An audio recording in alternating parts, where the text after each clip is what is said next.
Lanjut? Iya. Baik, tadi Pak Direktur di awal sudah menyampaikan kenapa pentingnya ada perizinan berusaha, kenapa kaitannya dengan tata kelola gitu ya. Yang kita ketahui bahwa ikan itu memang sumber daya yang tidak terbatas, bisa diperbaharui tapi punya daya dukung. Dan itu bukan merupakan milik bersama atau tanpa tuan gitu, tidak bertuan, tapi dikelola oleh negara untuk sebesar-besar kemakmuran rakyat.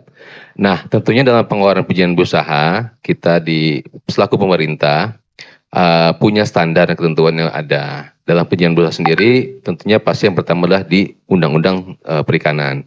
Yang terakhir diubah di Undang-Undang Nomor 6 tahun 2003 tentang UCK ya. Kemudian ada beberapa aturan lainnya terkait perizinan berusaha itu sendiri di PP 28 tahun 2025, kemudian di PP 27 tahun 2021, dan peraturan-peraturan lainnya yang terkait perizinan, seperti kita di izin itu ada di ujung ya, bagaimana mengatur jumlah kapal yang beroperasi. Di situ ada pengaturan alat tangkapnya, kemudian ada pengaturan DPI-nya. Jadi semua aturan yang ada di sini tidak terlepas dari ketentuan yang ada di dalam ketentuan yang ada di undang-undang maupun permen maupun dalam PP. Berikut. Nah, Bapak Ibu, ternyata kenapa tadi pentingnya izin itu ya, bagaimana kita mengelola sumber daya, siapa yang boleh menangkap ikan, itu ada ketentuannya. Bahkan di undang-undang, sanksinya itu sangat jelas itu ya. Jadi tidak hanya pelaku usaha skala besar, ternyata pelaku usaha nelayan kecil pun dalam rejim yang sekarang itu harus memiliki izin itu ya. Bukan izin, terdaftar gitu ya. Nanti kita jelaskan lebih lanjut di rejim perizinan berusaha ini. Itu ada sanksinya bagi siapa. Jadi dalam pasal 26 bunyinya setiap orang gitu ya, bukan lagi orang tertentu. Jadi setiap orang yang melakukan usaha perikanan di BPN RI. Nah, usahanya apa saja? Ada penangkapan, budidaya, pengangkutan, pengolahan, dan pemasaran. Tentunya di bidang perikanan tangkap kita ada dua, penangkapan dan pengangkutan. Nah, ini sanksi untuk pasal 92 itu kan kalau jelas kalau untuk nelayan kecil ya, nelayan kecil itu di pasal 100B itu ada ancaman pidana gitu, 1 tahun penjara, denda maksimal 250 juta. Sedangkan yang bukan nelayan kecil itu dendanya 8 tahun penjara dan pidana paling banyak 1,5 miliar. Nah, ini kenapa negara dengan serius itu ya, bagaimana mengelola izin, ada sanksi yang sangat ketat yang diterapkan agar tidak semua orang sembarangan menangkap ikan gitu ya. Karena tadi sifatnya ikan itu ada batasan, mempunyai daya dukung, dan juga tidak semua orang bisa memanfaatkan sehingga manfaatnya dapat dirasakan oleh seluruh masyarakat Indonesia. Berikutnya.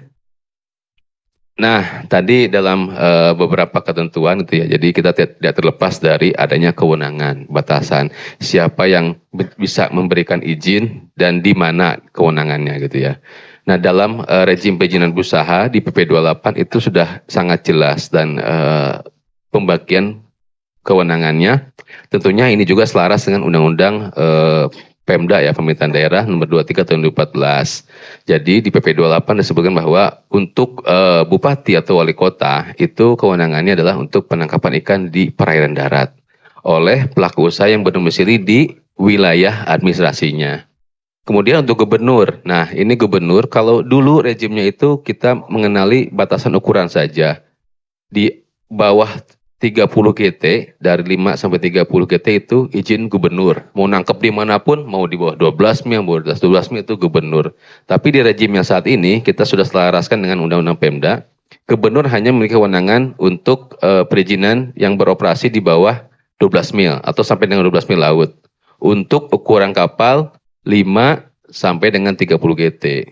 Nah, satu lagi ketentuan lainnya adalah untuk nelayan kecil. Nah, tadi nelayan kecil disinggung ya, apakah posisinya izin? Nah, sebenarnya nelayan kecil itu dalam rejim perizinan berusaha wajib memiliki perizinan berusaha. Perizinan berusaha itu apa? Nanti ada NIB dan sebagainya. Nah, siapa yang mengeluarkan perizinan berusahanya untuk nelayan kecil? Itu gubernur. Jadi nelayan kecil dia tetap dikeluarkan perizinan berusahanya oleh gubernur sampai dengan 12 mil di wilayah administrasinya. Kemudian dia bisa juga beroperasi di atas 12 mil.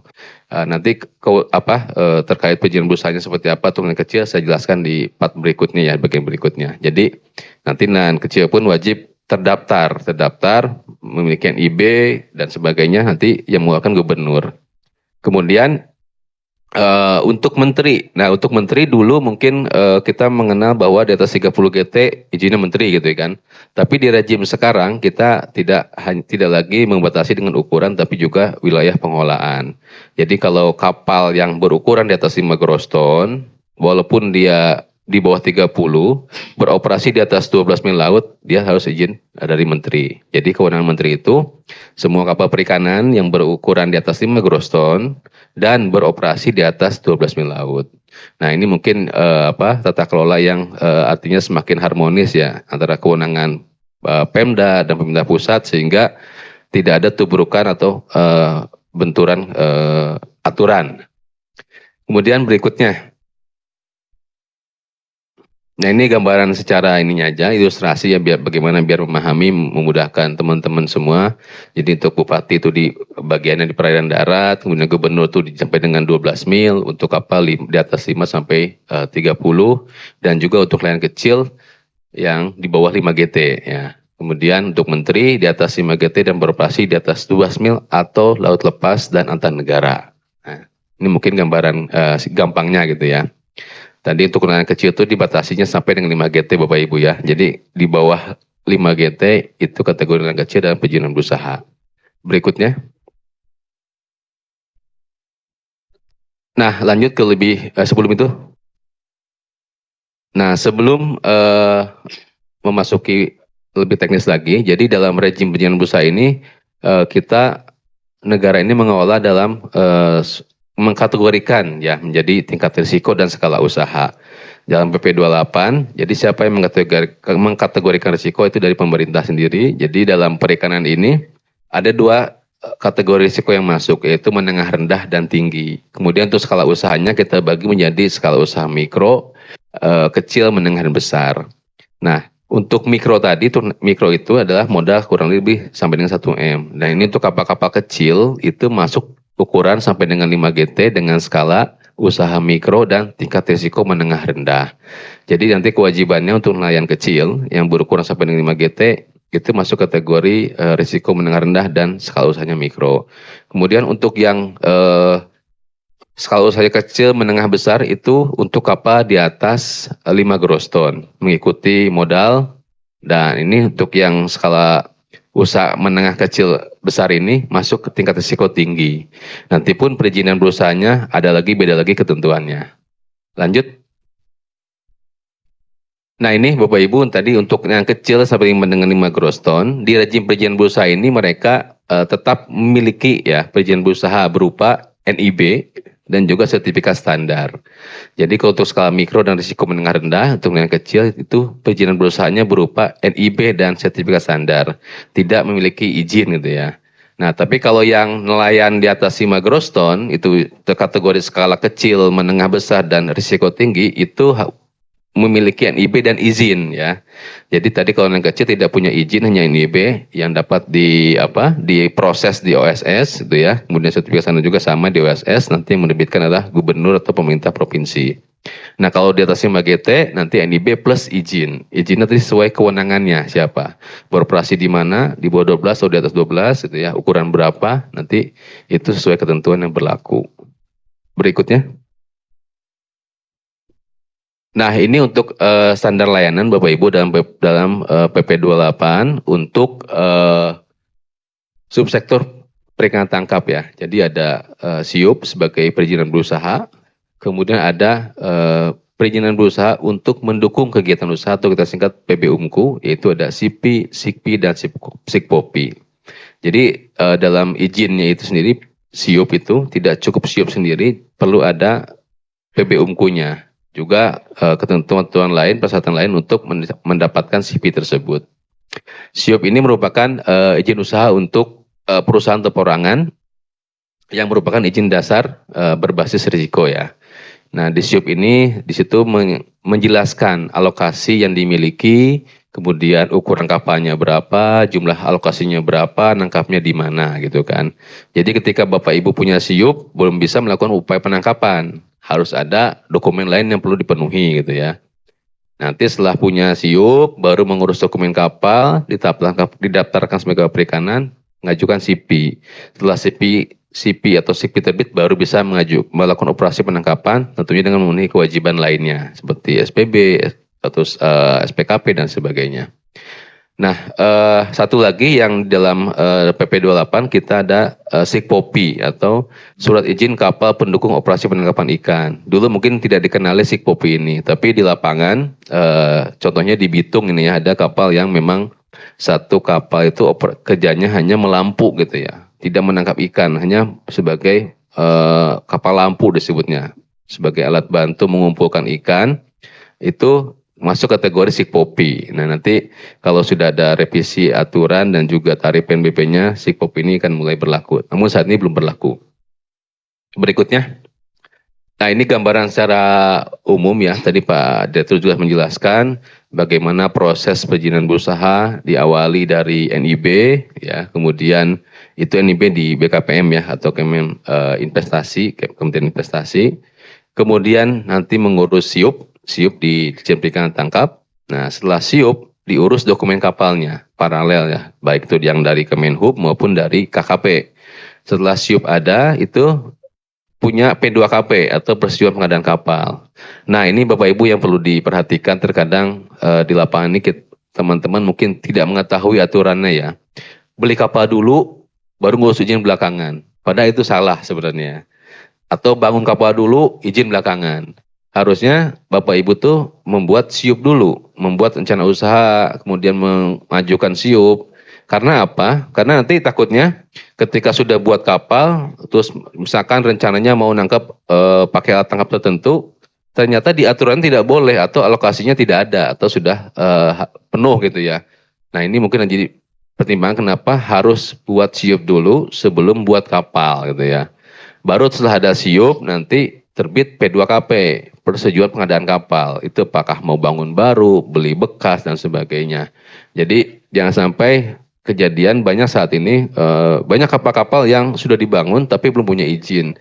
Dan terkendala dalam perizinannya karena tidak ada alokasi izinnya gitu ya. Atau penuh misalnya alokasinya. Ini dipastikan seperti itu, jangan sampai teman-teman pelaku usaha tidak memahami hal itu.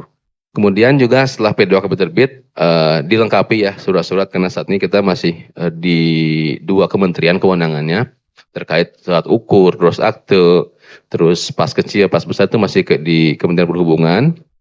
Nah, setelah punya surat-surat dari Kemenhub, kemudian diurus kelaikannya di JPT, di Dirjen Kapi, untuk memenuhi layak standar, layak laut, dan layak tangkap ya Mas Aryo.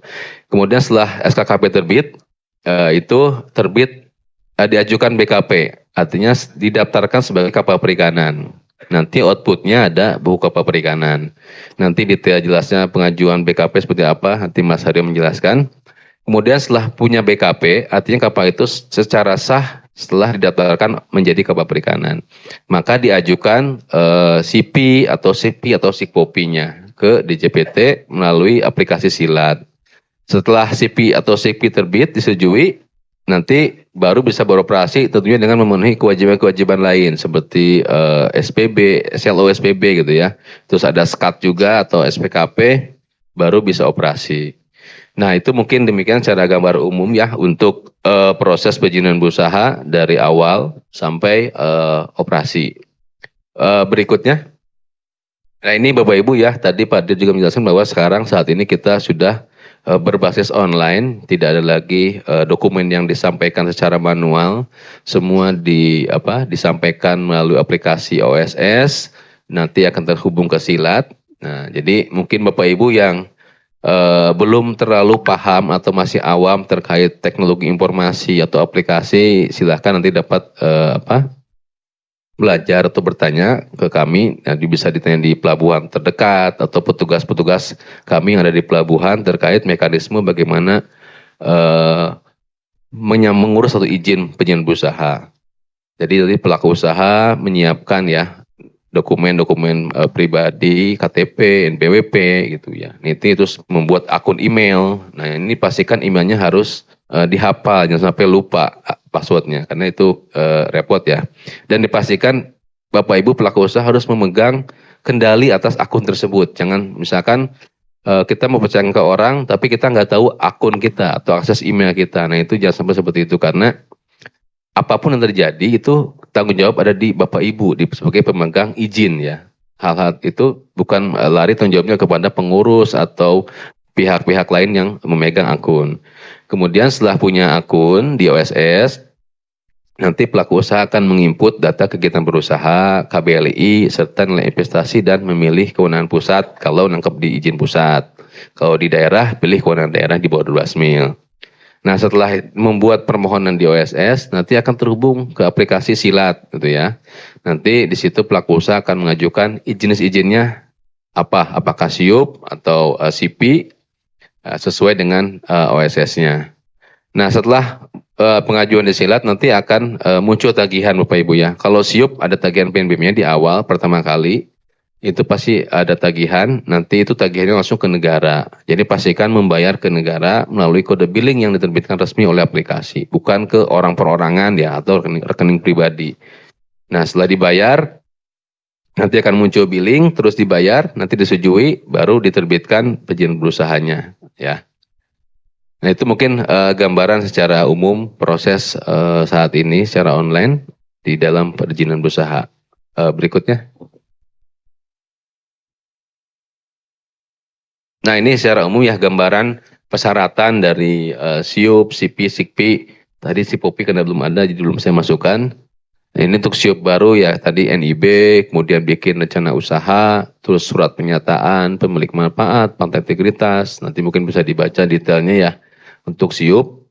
Kemudian setelah punya SIUP tadi memenuhi ketentuan KKP, terus BKP, baru ke CP. Nah CP persyaratannya tuh CP sama harus memiliki SIUP dulu, terus memiliki BKP, menyampaikan surat permohonan isinya terkait mau nangkep di mana, alat tangkapnya apa, pelabuhan pangkalannya di mana, ukuran berapa, dan sebagainya, serta surat pernyataan yang bermeterai. Demikian juga dengan SIKPI ya. Nah, terus Bapak Ibu dalam PP 28 di dalam ketentuan perizinan berusaha tadi juga banyak bertanya terkait perpanjangan izin ya Pak Ido ya. Jadi ketika pertama kali mungkin dalam saat pengajuan izin itu memenuhi ketentuan persyaratan lengkap dan sesuai buat diterbitkan. Nanti setelah dia memiliki izin beroperasi tentunya ada kewajiban juga Pak Lido, ada kewajiban. Jadi tidak serta-merta ketika dia sudah punya izin terus mengajukan perpanjangan misalnya ya. Secara persyaratan administrasi sesuai, lengkap, terpenuhi gitu ya. Tapi mungkin ada kewajiban-kewajiban yang tidak dipenuhi. Tadi kewajibannya kalau dilihat di PP 28 ya, ketika pemilik CP ya, satu contohnya harus mengisi logbook, menyampaikan laporan pendataan pada saat pendaratan, kemudian membuat SPB ketika sebelum akan berangkat, melaporkan kedatangan atau membuat STBLK, dan mematuhi ketentuan-ketentuan lain seperti alih muat, ya ketentuan bersedia melakukan pendataan, observer dan sebagainya. Nah itu yang menjadi pertimbangan lainnya, serta satu lagi yang sering terlupa, pembayaran PNBP. Karena dalam mekanisme sekarang ini penarikan PNBP untuk PHP atau pungutan hasil perikanan adalah pasca produksi, artinya dipungut setelah izin terbit. Jadi tadi yang bayar itu SIUP, pertama kali itu SIUP bayar untuk alokasinya, kemudian untuk CP pertama kali diterbitkan tidak bayar. Karena kita menggunakan mekanisme pasca produksi. Jadi Bapak Ibu istilah negara memberikan keringanan ya. Agar dulu sebelumnya dibayar di depan. Jadi sebelum CP terbit bayar di depan. Misalkan 100 juta bayar di depan. Kalau sekarang CP terbit gratis dibayar dicicil gitu ya. Ketika datang mendarat bayar. Datang mendarat bayar. Nah ini yang jadi bahan kewajiban juga. Jadi ada kewajiban membayar PNBP ketika mereka mendarat. Nah itu yang jadi evaluasi dalam perizinan juga, apakah pelaporannya betul yang disampaikan atau tidak. Nah ini menjadi konsen dalam perizinan juga terkait kewajiban pembayaran PNBP. Berikutnya.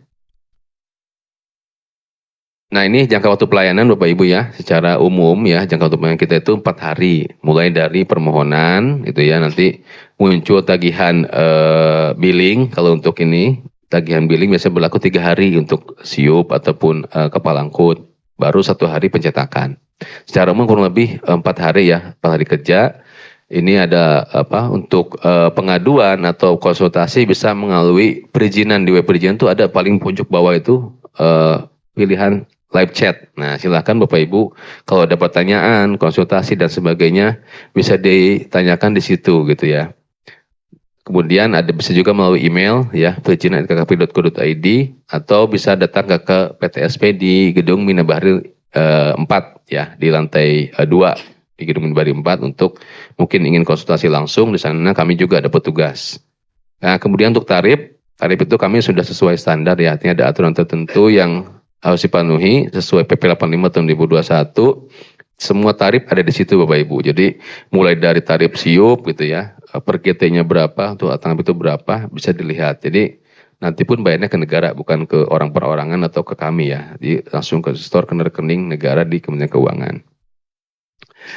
Mungkin demikian yang dapat kami sampaikan terkait tata cara perizinan berusaha. Nanti mungkin kalau yang kurang jelas atau butuh diskusi silahkan nanti di sesi diskusi. Saya kembalikan ke moderator Pak Lido. Terima kasih. Assalamualaikum warahmatullahi wabarakatuh. Waalaikumsalam warahmatullahi wabarakatuh. Terima kasih Pak Angga Nugraha. Mungkin ada yang menggelitik bagi saya nih terkait dengan paparannya Pak Angga terkait dengan tadi SIUP. Jadi teman-teman pelaku usaha ini biasanya belum ngurus SIUP tapi sudah membangun kapal duluan gitu. Saya sering menemui ya, waktu itu saya jadi petugas cek fisik, jadi tahu mereka pada banyak bangun, tapi begitu saya tanya, karena saya sampling gitu ya, saya tanya udah ada SIUP-nya belum, udah ngurus SIUP belum? Belum Pak. Mungkin dikiranya seperti kita mau beli mobil atau sepeda motor ya, yang penting asal beli, nanti izin trayeknya atau apa, untuk terutama yang plat kuning itu baru diuruskan bisa. Namun demikian ini beda antara darat dan laut. Karena laut ini memang harus perlu kita kelola dengan baik, karena kalau sembarangan gitu ya, nanti sumber daya ikan yang notabene ini menjadi mata pencarian kita nanti akan semakin musnah gitu ya. Musnah gitu, akan terdegradasi. Baik Bapak Ibu sekalian, itu pentingnya kita dalam BIMTEK hari ini, bagaimana nanti mekanisme perizinan berusaha ini bisa kita pahami dan kita bisa laksanakan secara baik dan benar. Selanjutnya kami undang narasumber kedua, Bapak Haryotopo, terkait dengan SKKP dan BKP. Jadi nanti Bapak Ibu sekalian, baik yang secara online maupun offline, yang masih mempunyai permasalahan terkait dengan bagaimana pengurusan